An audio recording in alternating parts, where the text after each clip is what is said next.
Tuesdays with Morrie, an old man, a young man, and life's greatest lesson. The curriculum. The last class of my old professor's life took place once a week in his house, by a window in the study where he could watch a small hibiscus plant shed its pink leaves. The class met on Tuesdays. It began after breakfast. The subject was the meaning of life.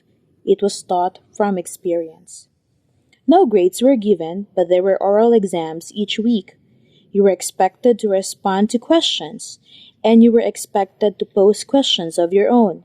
You were also required to perform physical tasks now and then, such as lifting the professor's head to a comfortable spot on the pillow, or placing his glasses on the bridge of his nose. Kissing him goodbye earned you extra credit. No books were required, yet many topics were covered, including love, work, community, family, aging, forgiveness, and finally, death. The last lecture was brief, only a few words. A funeral was held in lieu of graduation. Although no final exam was given, you were expected to produce one long paper on what was learned. That paper is presented here. The last class of my old professor's life had only one student. I was the student. It is the late spring of 1979, a hot, sticky Saturday afternoon. Hundreds of us sit together, side by side, in rows of wooden folding chairs on the main campus lawn. We wear blue nylon robes. We listen impatiently to long speeches.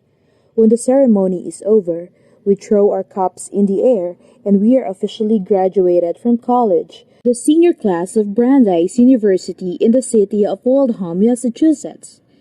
For many of us, the curtain has just come down on childhood. Afterward, I find Morrie Schwartz, my favorite professor, and introduce him to my parents.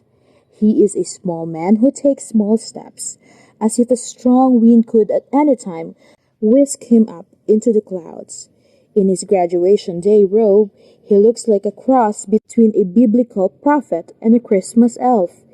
He has sparkling blue-green eyes, thinning silver hair that spills onto forehead, big ears, a triangular nose, and tufts of graying eyebrows.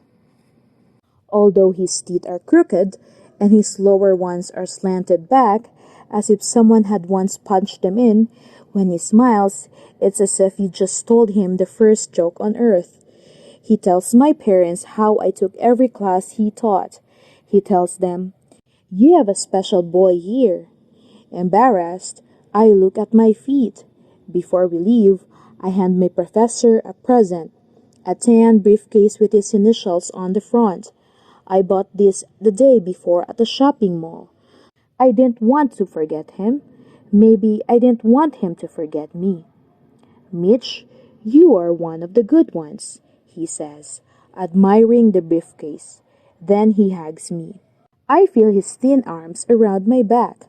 I am taller than he is, and when he holds me, I feel awkward, older, as if I were the parent and he were the child. He asks if I will stay in touch, and without hesitation I say, "Of course." When he steps back, I see that he is crying.